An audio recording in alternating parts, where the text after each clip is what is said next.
Na manhã de 19 de março de 2026, o homem mais invencível da cultura pop americana simplesmente foi, sem aviso, sem despedida.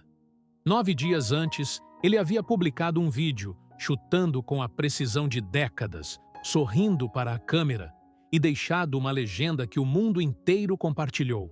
Eu não envelheço, eu subo de nível. O mundo acreditou. E então, o silêncio chegou. Por trás de cada piada da internet, por trás do ranger do Texas e dos chutes que nenhum vilão conseguia esquivar, havia um homem que o mundo nunca conheceu de verdade. Um menino pobre de uma cidade que mal aparecia no mapa. Um filho abandonado. Um adolescente humilhado nos corredores da escola que descobriu, num ginásio coreano do outro lado do mundo, que o corpo que sempre o havia traído era capaz de algo extraordinário. Mas a história de Chuck Norris não é só sobre glória. É sobre o que fica quando as câmeras se apagam. Como um garoto invisível se tornou símbolo de uma nação inteira. O que ele guardou em silêncio por décadas que nenhum meme jamais revelou. Que batalha privada quase destruiu tudo que ele havia construído, não num set de filmagem, mas dentro da própria casa. E o que um homem que passou a vida inteira de pé sente quando, finalmente, não pode mais lutar? Antes de responder, precisamos voltar ao começo, porque essa história começa muito antes de Hollywood. Começa na poeira de Oklahoma. Carlos Ray Norris nasceu em 10 de março de 1940, em Ryan, Oklahoma. Uma cidade tão pequena que mal aparecia nos mapas, habitada por gente que conhecia o sabor amargo da pobreza antes mesmo de aprender a ler. Seus pais eram Ray Norris, um veterano da Segunda Guerra Mundial que voltou dos campos de batalha partido por dentro, e Wilma, uma mulher de fé inabalável que carregaria a família praticamente sozinha por décadas. O pai era o primeiro fantasma da vida de Chuck. Ray Norris bebia. Bebia com a determinação silenciosa de quem quer apagar alguma coisa que não consegue nomear. Quando estava em casa, a tensão era cortante. Quando desaparecia por dias, o silêncio era ainda pior. Chuck tinha 12 anos quando a família finalmente se desfez. Wilma reuniu os 3 filhos, Chuck, Willand e Aaron, e partiu para Torrance, na Califórnia, em busca de um recomeço que ninguém tinha certeza de que existia. Torrance não era Hollywood, era subúrbio industrial, escola pública lotada e a crueldade particular dos corredores escolares reservada para os recém-chegados de lugares que ninguém conhecia. Chuck era quieto demais, magro demais, tímido demais. Não tinha graça nas aulas, não tinha charme no intervalo. Colegas mais velhos o intimidavam com a facilidade de quem sabe exatamente onde doer. Ele voltava para casa em silêncio, guardando a humilhação como se fosse uma dívida que um dia precisaria pagar. A saída, para muitos garotos daquela época e daquele lugar, era a rua. Para Chuck, foi o exército. Em 1958, com 18 anos e sem grandes perspectivas, ele se alistou na Força Aérea dos Estados Unidos e foi enviado para a base aérea de Osan, na Coreia do Sul. E foi lá, num país que ele mal conhecia, num idioma que não entendia, que a vida de Carlos Ray Norris encontrou seu eixo pela primeira vez. O Tang Soo Do entrou na vida de Chuck não como esporte, mas como revelação. Pela primeira vez, o garoto tímido de Oklahoma descobriu que o corpo que sempre o havia traído, magro demais, sem presença, sem força visível, era capaz de algo extraordinário. Cada treino era uma resposta silenciosa a cada humilhação acumulada. Cada kata, uma reescrita da história de um menino que cresceu acreditando não ser suficiente. Ele não tinha talento imediato. Seus primeiros torneios foram derrotas. Perdeu para Joe Louis, perdeu para Allen Steen, levou 3 rounds do campeão Tony Tulliners no Campeonato Internacional de Karatê. Outro teria desistido. E o Chuck treinou mais, Acordou mais cedo, dormiu mais tarde, e em 1967, após anos de quedas e levantadas, sagrou-se campeão do torneio de karatê, vencendo 7 adversários consecutivos em um único dia. O menino invisível de Torrance tinha finalmente aprendido a ser visto. Mas a vida civil trouxe novos desafios. Licenciado da Força Aérea em 1962, com a patente de Airman First Class, Chuck tentou ingressar na polícia de Torrance. Enquanto aguardava na fila, que nunca andava, abriu uma academia de artes marciais. Ensinava celebridades. Steve McQueen era aluno. Priscilla Presley também. O nome corria nos bastidores de Hollywood, mas Chuck ainda era apenas o instrutor. O homem nos bastidores. O invisível de sempre. Só que agora com um chute capaz de derrubar qualquer porta. E foi McQueen quem empurrou o amigo para a frente da câmera. "Você tem algo que não se ensina", disse ele. "Para de desperdiçar atrás de espelhos." Chuck ouviu, e o mundo nunca mais foi o mesmo. A primeira vez que Chuck Norris apareceu numa tela de cinema de verdade foi para apanhar. Em 1972, Bruce Lee o convidou para estrelar O Caminho do Dragão, não como herói, mas como vilão. O personagem entrava glorioso, dominava as primeiras cenas com uma elegância ameaçadora, e então era destruído pelo próprio Lee no Coliseu Romano, numa das lutas mais icônicas da história do cinema de ação. Chuck perdeu, na ficção e, de certa forma, também na realidade. Porque saiu daquele set como coadjuvante numa história que não era sua. Mas havia algo naquela derrota que não soava como fim. Soava como prólogo. Com o incentivo de McQueen, Chuck mergulhou de cabeça nas aulas de atuação. Em 1977, estrelou Breaker. Breaker, filmado em 11 dias, com orçamento de 5ª categoria, e sobre um caminhoneiro em busca do irmão desaparecido. Não era arte, era sobrevivência cinematográfica. E funcionou. O filme lucrou. As portas começaram a se abrir, não escancaradas, mas entreabertas o suficiente para quem estava disposto a empurrar com o ombro. O que veio depois foi uma década inteira de chutes, explosões e bandeiras americanas. Missing in Action, Invasão aos IUA, Força Delta, Lone Wolf McQuade. Chuck Norris se tornou, nos anos 80, o símbolo mais puro de uma América que queria se sentir invencível novamente. Era a era Reagan. A Guerra Fria ainda gelava os ossos do mundo. E ali estava aquele homem de bigode e olhar de pedra, sozinho contra exércitos inteiros, saindo sempre vitorioso. As bilheterias responderam com entusiasmo, mas por trás das explosões, a vida pessoal ardia de um jeito diferente. Sua primeira esposa, Diane Holicek, com quem se casou ainda jovem em 1958, antes mesmo do exército, o acompanhou por décadas. Foram juntos pela pobreza, pela ascensão, pelos bastidores de Hollywood. Mas o casamento não sobreviveu à fama. Divorciaram-se em 1988, após 30 anos e 2 filhos. Chuck nunca falou muito sobre esse capítulo. Guardou a dor com a mesma disciplina com que treinava, em silêncio, sem alarde, sem pedir ajuda. Havia, porém, uma ferida que ele jamais conseguiu fechar completamente. Em 1963, antes da fama, antes de qualquer câmera, Chuck teve um filho com uma mulher com quem não era casado. A criança se chamava Dina e cresceu sem saber quem era o pai. Somente décadas depois, já adulta, Dina entrou em contato. Chuck a reconheceu, a aceitou. Mas o peso daqueles anos de ausência, mesmo involuntária, ficou gravado nele como uma cicatriz que nenhum torneio, nenhum filme e nenhum meme jamais apagaria. Os anos 90 trouxeram uma virada inesperada. Com as bilheterias esfriando e o gosto do público migrando para outros heróis, Chuck fez o que poucos ícones de ação tiveram humildade de fazer. Trocou a tela grande pela televisão, sem tratar isso como derrota.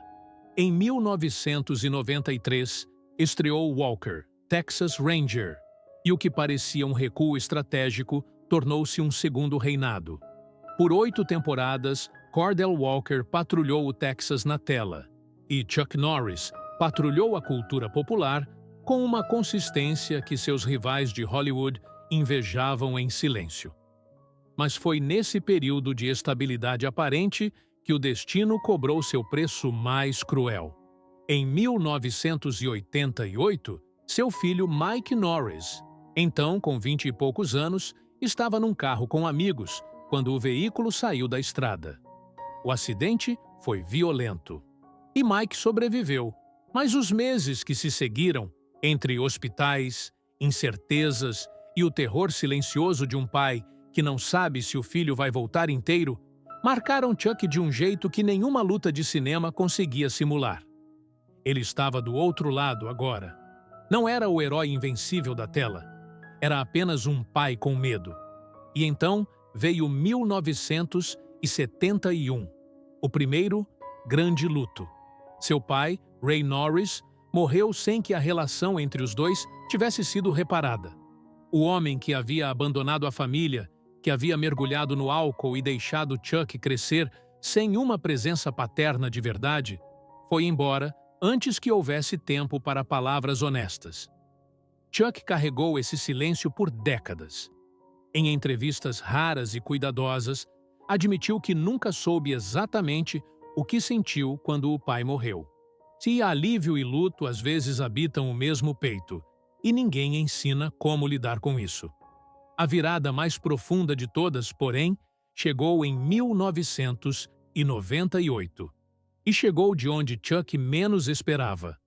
Jenna O'Kelly entrou na sua vida como uma força tranquila num mundo que ele havia construído sobre ruído. 23 anos mais jovem, modelo e atriz, ela não estava em busca de um ícone. Estava em busca de um homem. E Chuck, pela primeira vez em muito tempo, baixou a guarda completamente. Casaram-se naquele mesmo ano. Em 2001, nasceram os gêmeos Danielle e Dakota. E o homem que havia atravessado décadas de solidão emocional descobriu, já com mais de 60 anos, o que era acordar com um propósito que nenhum roteiro havia conseguido lhe dar. Jenna e os filhos me tornaram uma pessoa melhor. Ele diria anos depois, com a simplicidade direta de quem não precisa mais provar nada. Tudo o que construí antes fazia sentido agora. Mas a vida não oferece paz sem cobrar juros.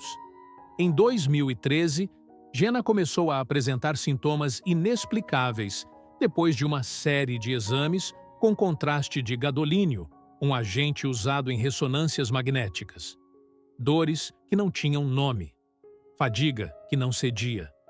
Episódios de confusão e tremores que os médicos demoraram anos para associar a uma possível toxicidade pelo contraste. Chuck assistiu a mulher que havia transformado sua vida definhando diante dos seus olhos. E fez o que qualquer homem naquela situação faria, exceto que, com os recursos de uma estrela de Hollywood, lutou. Abriu processos contra fabricantes do produto, financiou pesquisas, e tornou-se porta-voz involuntário de milhares de pacientes que sofriam do mesmo mal, sem ter nome nem voz. A luta de Jenna tornou-se a luta de Chuck. E o homem que havia passado décadas lutando contra vilões fictícios na tela, descobriu que o inimigo real era muito menor, muito mais silencioso e muito mais difícil de derrubar num único chute. Jenna sobreviveu. Mas Chuck nunca mais foi o mesmo. O invencível havia aprendido o gosto da impotência. Nos últimos anos, Chuck Norris havia encontrado algo que a fama nunca havia conseguido lhe dar: quietude. Retirado do cinema e praticamente ausente da televisão, ele dividia o tempo entre o rancho no Texas, onde havia vivido por décadas, treinado cavalos, caminhado em silêncio entre árvores, que conheciam seu nome antes de qualquer câmera, e viagens ocasionais, com Jenna e os filhos. A vida havia desacelerado com a dignidade de quem escolhe o ritmo, não de quem foi forçado a parar. Mas o tempo não é negociável, nem para lendas. Em 2024, a morte voltou a bater na porta de Chuck com uma crueldade particular. Sua mãe, Wilma, a mulher que havia carregado a família sozinha pelas estradas do Oklahoma ao subúrbio da Califórnia, que havia transmitido ao filho a fé inabalável que se tornaria seu alicerce, e morreu aos 102 anos. Era uma despedida esperada, como só pode ser a de alguém que viveu tanto. Mas esperada não significa indolor.